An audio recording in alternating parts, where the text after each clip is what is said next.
আসসালামু আলাইকুম। Hello viewers, সবাই কেমন আছেন এই শীতের রাতে? আশা করি সবাই ভালো আছেন। আলহামদুলিল্লাহ আমরা আসছি এখন খুব ভালো একটা খবর নিয়ে, যে ফ্রি এবং ফেয়ার মেধায় যে সরকারি চাকরি হয় তারই একজন জ্বলন্ত প্রমাণ আমার সামনে বসে আছেন, যিনি আজকে চাকরি পেয়েছেন জুডিশিয়াল সার্ভিস কমিশন সচিবালয় স্টেনোটাইপিস্ট পদে। সে আসছিলেন সেই ময়মনসিংহ জেলা থেকে। আলহামদুলিল্লাহ আজকে সে অনেক খুশি। আজকে তার পরিবারের যে চাওয়া পাওয়া বা তার যে চাওয়া পাওয়া সেটা সে পূর্ণ হয়েছে এই ঢাকা বহুভাষী সার্টিফিকেট রেজিস্ট্রারের মাধ্যমে। তো তার এই চাকরি পাওয়ার প্রাপ্তিটাই আপনাদের সাথে শেয়ার করার জন্য আসছে। ভিউয়ার্স, আপনারা যারা দেখছেন দেশ এবং দেশের বাইরে থেকে, যদি আপনাদের পরিচিত কেউ মেধায় চাকরি চায় তাহলে আজকে এই অমিত চক্রবর্তীর কথা শুনে আমার মনে হয় আপনি আগামীকালকে চলে আসবেন এই মানুষটি কিভাবে চাকরি হয়েছে, কোন জায়গা থেকে, সেটা দেখার জন্য। তাহলে আপনি এবার চলে যাই যারা আজকে চাকরি হয়েছে তার কাছে কেমন লাগছে তার অনুভূতি শেয়ারের জন্য। অমিত, কেমন আছেন? ভালো আছেন? অমিত, একটু লাউডলি বলেন, আমরা মনে হয় শুনতে পাচ্ছেন না।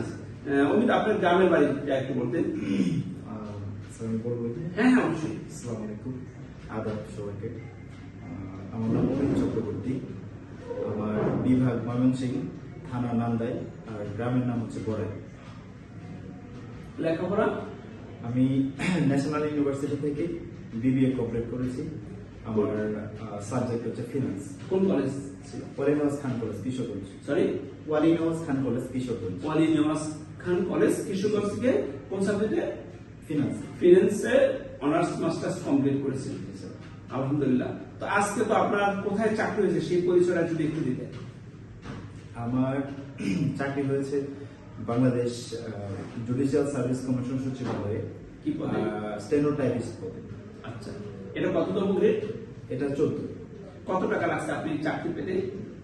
এখানে চাকরি পেতে কোনো টাকাই লাগছে না, শুধু আবেদন ফিটাই। কত টাকা লাগছে আবেদন ফি? এখন 113 টাকা লাগে, ওইটাই লাগছে। 113 টাকায় যার চাকরি হয়েছে তিনি আর কেউ নন, তিনি আমার সামনে বসা যিনি অমিত চক্রবর্তী, সেই ময়মনসিংহ থেকে এসেছেন। আজকে তার সরকারি চাকরি হয়েছে। তো এই চাকরি নিউজটা তো কিছুক্ষণ আগে হলো। আপনি প্রথম কাকে জানাইছেন আপনার এই চাকরির খবরটা? আমি প্রথমে আমার বাবাকে জানাইছি। বিশ্বাস করেছে? কি বলতেছে? আসলে গ্রামের মানুষ তো সবাই ভাবে যে টাকা ছাড়া চাকরি হয় না। জি। আমি এতদিন তাদেরকে বলে আসছি যে দেখো, হইতেছে চাকরি, অনেকের এভাবেই টাকা ছাড়া চাকরি হইতেছে। আমি যে প্রতিষ্ঠানে আছি এখান থেকে অনেকেরই চাকরি হইতেছে, আমার চাক্ষুষ প্রমাণ। মানে কোন প্রতিষ্ঠানের কথা বলছেন? ঢাকা বহুভাষী। এই ঢাকা বহুভাষী যেখানে আছে। ভিউয়ার্স, আমরা একজন বাবার কথা শুনবো যিনি বিশ্বাসই করে না টাকা ছাড়া চাকরি হয়, আর তারই সন্তান 113 টাকা দিয়ে এই সরকারি চাকরি তার মেধায় পেয়েছে। সেই কথাটাই কিন্তু তার বাবাকে বলছে। দেখি তার বাবা কি বলছেন। জি, তারপরে আপনার বাবা কি বলেন? তারপর আমি বাবাকে যথেষ্টভাবে বুঝাইছি যে টাকা ছাড়া এখন চাকরি হচ্ছে, আমি দেখতেছি প্রতিদিনই চাকরি হইতেছে। এটা তো আসলে অবিশ্বাস করার মতো কিছু না। তুমি আমার উপর বিশ্বাস রাখো, অবশ্যই হবে চাকরি। তো বাবা আমাকে যথেষ্ট সাপোর্ট দিচ্ছে, বলছে যে ঠিক আছে, তুমি চেষ্টা করো, বললে তো ভালো। তো এখন যে এই যে মাত্র চাকরি হলো, আপনি বাবাকে ফোন করলেন, এখন আপনার বাবা কি বলেন? বাবা তো আসলে দীর্ঘদিনের একটা প্রতীক্ষা, আসলে একটা কঠিন অধ্যাবসায় আমি করছি, ঠিক আছে। তারপরেও আমার ফ্যামিলি, আমার বাবা মা, তাদের একটা প্রত্যাশা অনেক দিনের, যে একটা শুভ সংবাদ তাদেরকে দিব। তো তারা খবরটা পেয়ে বেশ আনন্দিত হয়েছে যে এতদিন পরে একটা ভালো সংবাদ পাইলো তারা। বিশ্বাস হলো? হ্যাঁ, বিশ্বাস তো হয়েছে। আচ্ছা, তারাও আসলে অনেকটা স্বস্তি পাইছে যে একটা না কিছু একটা হয়েছে। তাদের ভুলটা ভাঙছে যে টাকা ছাড়া চাকরি। প্রথম আপনার বাবাকে বলেন, তারপরে নিউজটা আমি আপনাকে ফোন দিচ্ছি, দ্বিতীয় ফোন আমাকে। ভিউয়ার্স, আমরা শুনছিলাম একজন সফল ব্যক্তির কথা যিনি সদ্য চাকরি পেয়েছেন 113 টাকা দিয়ে। যে বাবা বিশ্বাস করেনি সরকারি চাকরি মেধা হয়। আলহামদুলিল্লাহ সে মেধাই হয়েছে। বাবা অনেক খুশি হয়েছে। প্রথম বাবাকে ফোন দিয়েছে, দ্বিতীয় ফোনটা আমাকে দিয়েছে। আসলে সে নিয়মিত ক্লাস করে, বসে পড়তেছে, তার চাকরি হবে এটা আমিও বলেছিলাম। কারণ সে কিন্তু যথেষ্ট পরিশ্রম করেছে এই ঢাকা বহুভাষী এই বেঞ্চগুলোতে, এই কম্পিউটার ল্যাবে। সে গত মাসে আমাদের এই ভাইবার দিয়েছে মাসিক পরীক্ষায়, তারপরে আমাকে ফোন দিলেন, তারপরে থার্ড ফোন কাকে দিলেন? তারপরে স্যার ওই আমার ফ্যামিলি রিলেটিভস তাদেরকে ফোন দিয়েছি। আচ্ছা, তারা কি বিশ্বাস করেছে? হ্যাঁ, তাদের আসলে আমি সবাইকে মানে বলছিলাম যে আমি আসলে মোটামুটি সবাই ফ্যামিলিগতভাবে সবাই জানে যে আমি ঢাকায় আছি, একটা চাকরির জন্য চেষ্টা করতেছি। সবারই একটা প্রত্যাশা যে কবে আমার মুখ থেকে একটা শুভ সংবাদ শুনবে। তো আমি আসলে তখন রেজাল্ট হয় তো রাত্রিবেলা হয়েছে, তো দেখা গেল যে রাত্রে জানাইছি। অনেকেই আসলে কেউ ঘুমে, কেউ বা মানে রাত্রের বেলার বিষয় আসলে। তারপরেও আমি কথা বলেছি, তারা আসলে। আপনার মা কি বলেন শুনি? মা তো খুবই খুশি। মা আসলে একটা কথা আছে যে মাতে অনুপ্রেরণা। আসলে আমার মা আমার অনেক অনুপ্রেরণা দিয়েছে।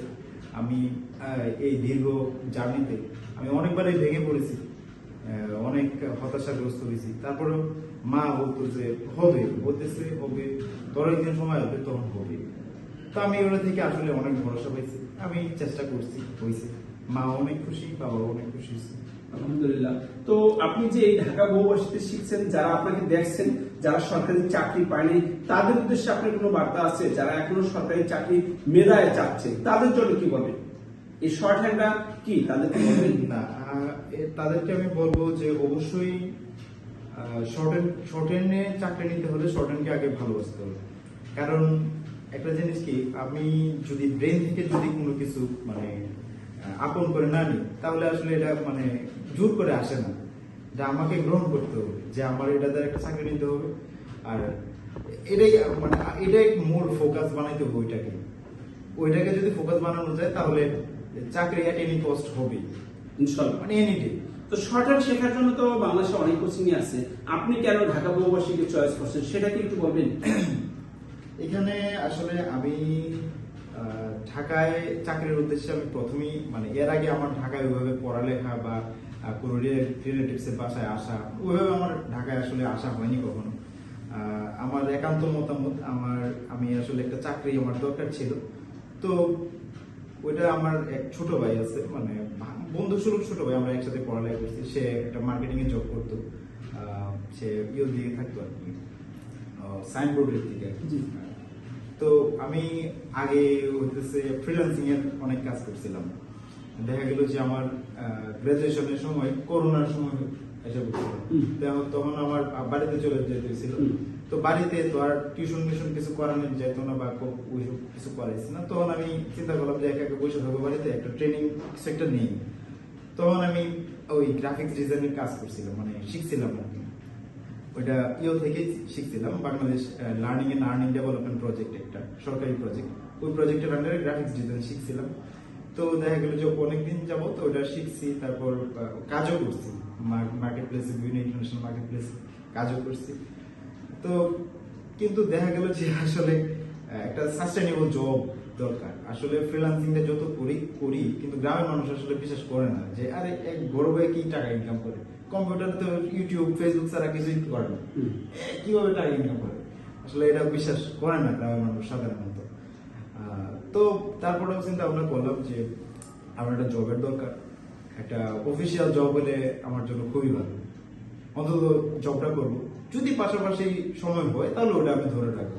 ভিউয়ার্স, আমরা শুনছিলাম একজন ফ্রিল্যান্সিং এর কথা, যিনি একসময় এই টাকা ইনকাম করতো, কিন্তু সে বলছিল যে এমন একটা কথা বলছিল যে সাস্টেনেবল যে বিষয়টা, মানে যেটা বলবো আমরা স্থায়িত্ব যে বিষয়টা, সেটাই কিন্তু সে খুঁজছিল। বেতন কম হোক কিন্তু তার স্থায়িত্বটা, তার মানে কি গভর্নমেন্ট চাকরি, যে সরকারি চাকরি, সেটাই সে করতে চেয়েছিল।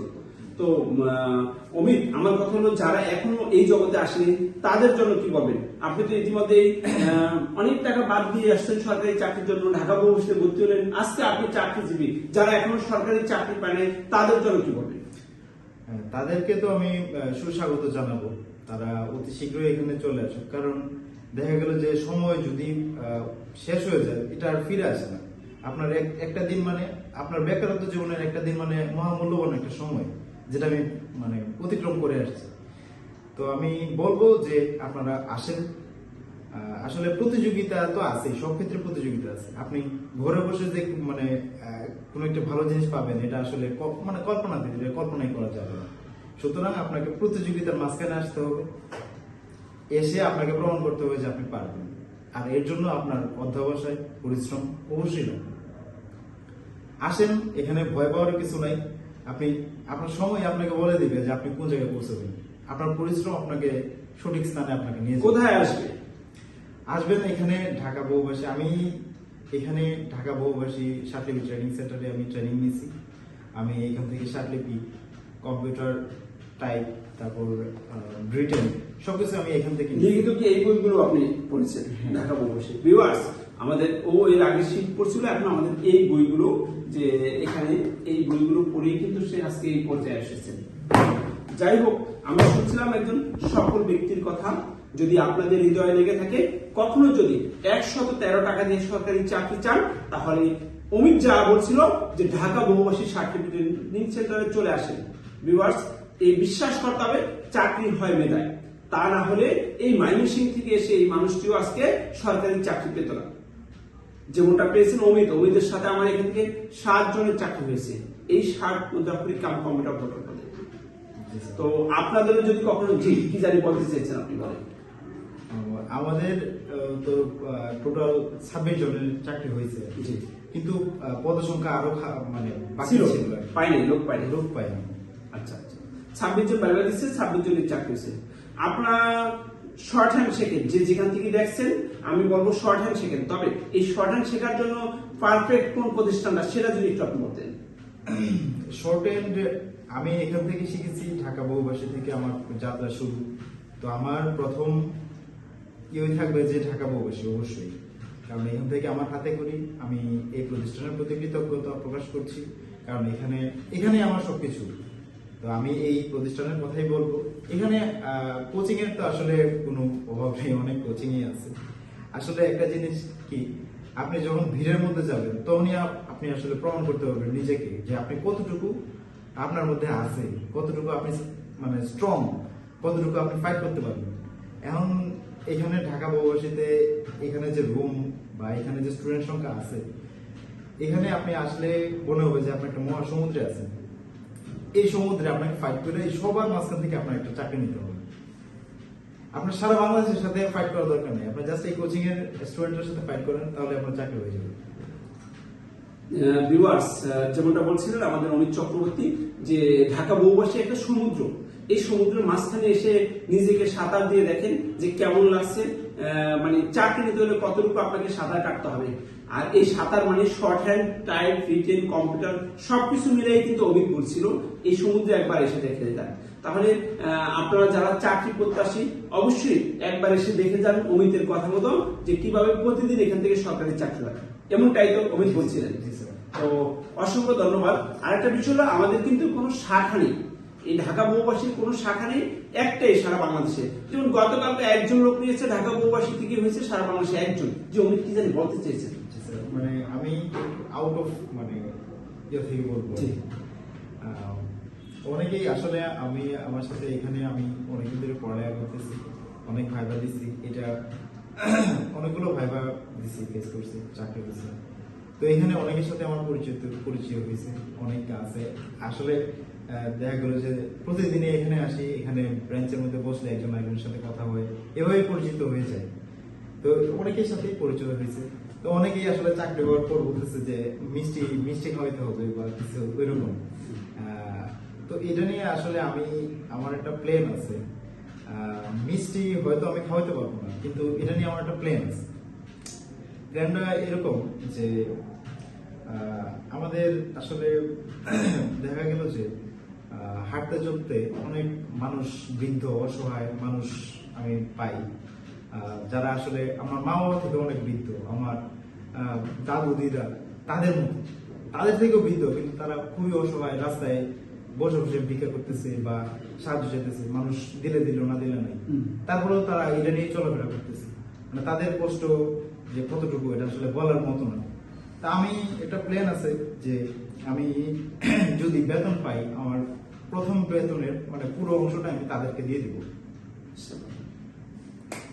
থ্যাংক ইউ, অনেক বড় একটা উদ্যোগ নিয়েছেন আপনি, ভালো, খুবই ভালো। আসলে এদেরকে কেউ দেখে না, আপনি মাথায় নিয়েছেন আসলে ঠিক আছে। কারণ আমার অনেক সময় টাকা থাকে প্রতিবন্ধী, না। অনেক প্রতিবন্ধী আমার, আছে। হ্যাঁ, বেকার জীবনে আমার আসলে মানে সবকিছু আসলে টানাপোড়েনের মধ্যে চলে। হ্যাঁ। একটা লিমিটেড টাকা আমাকে পাঠানো হয়, জি। ওই টাকার মধ্যে আমার মাস করতে হয়। আচ্ছা, তো আচ্ছা। দেখা গেল যে এমন হয় যে 20 টাকা দিব, আমার কাছে বাস ভাড়াই আছে 20 টাকা, 20 টাকা। তো তারে দিলে আমি আবার চলে চলে যেতে যেতে হবে। হবে। তো সেই জন্য আমি একটা নিয়ম রাখছেন। হ্যাঁ।